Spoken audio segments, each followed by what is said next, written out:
In today's video, I'm going to teach you how to use ClickUp formula custom fields. We'll start inside ClickUp on the overview of your team space. Think of this screen as your command center. It's where you can see the big picture and quickly get to the work that matters. From here, we're going to create a view that makes building and testing formulas simple. Look toward the top and click the View button to add a new view. When the list of view types appears, choose Table. The table view lays everything out in a clean grid, which is perfect for working with structured data and seeing formula results instantly across tasks. A customized view panel may pop up the first time. For now, close it so we can focus on the essentials. You can always come back to fine-tune things later. Filters, groupings, and visible columns are all adjustable, so you can tailor the view to your process when you're ready. In the table header, find the plus icon to the right of your existing fields, such as the priority column, and click it to add a new field. In the field picker, select the date option that's described as "Not every date is a due date. Mark important dates to display on the calendar view." This is a regular date custom field, separate from ClickUp's built-in due date, and it's great for things like milestones, checkpoints, or any date you'd like to surface on a calendar without changing the official deadline. Give the field a clear, recognizable name so your team knows exactly what it represents. Then click Create. With the field added to your table, click into the first empty cell to set a date. You can type a date directly if you prefer, but the quick selectors make this speedy. For the demo, choose next week, then pick Monday from the mini calendar to set that date quickly. If you see a prompt to confirm or move to next week again as part of the picker flow, go ahead and click it so the date is applied. This gives us a reliable reference date we'll use later when we calculate durations.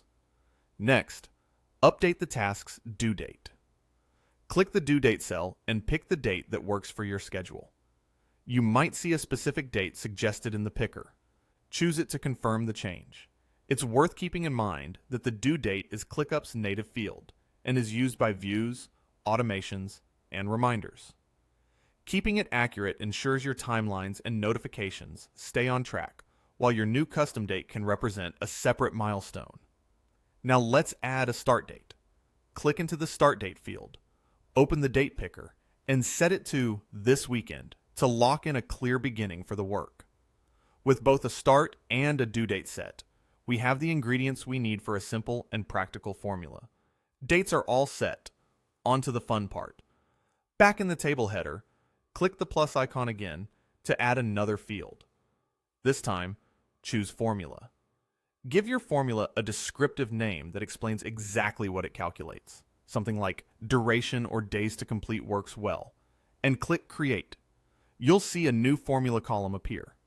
Click into the Formula Editor box to start building your calculation. First, click Select Field and choose Start Date. Don't worry if you see a notice saying the formula is invalid at this point. That just means it isn't complete yet. Next, click the middle operator block. In this example, select the subtract operator, the one represented by a minus symbol, so we can calculate the difference between two dates. Then click the second select field and choose Due Date. Finally, click Calculate to apply the formula to the column. Your table now computes the result automatically for every task in view. With Start Date selected first and Due Date second, the subtraction shows you the gap between the two. Depending on your workspace settings and how the formula is interpreted, you'll typically see a value in days, giving you a quick snapshot of duration. If your tasks include times as well as dates, remember that time of day can affect the exact count. For consistent results, keep your date fields set at similar times, or standardize on all-day dates for project-level planning. At this point, you've successfully created a formula using ClickUp's custom fields. The table view makes it easy to scan for outliers, tasks with unusually long or short durations, and to confirm that the math lines up with your expectations.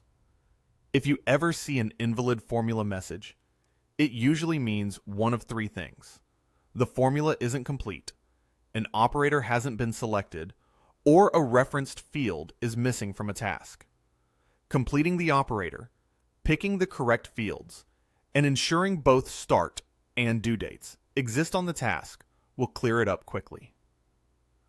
A couple of best practices will help keep things smooth as your workspace grows. Name your fields clearly so teammates instantly understand what they're seeing. For example, use names like kickoff date, milestone date, or client approval date rather than something generic. Keep your view tidy by showing only the columns people need for the calculation and hiding anything that adds clutter. And when you create new tasks, try to set start and due dates right away. That ensures the formula column stays accurate and useful without extra cleanup. That's all there is to it.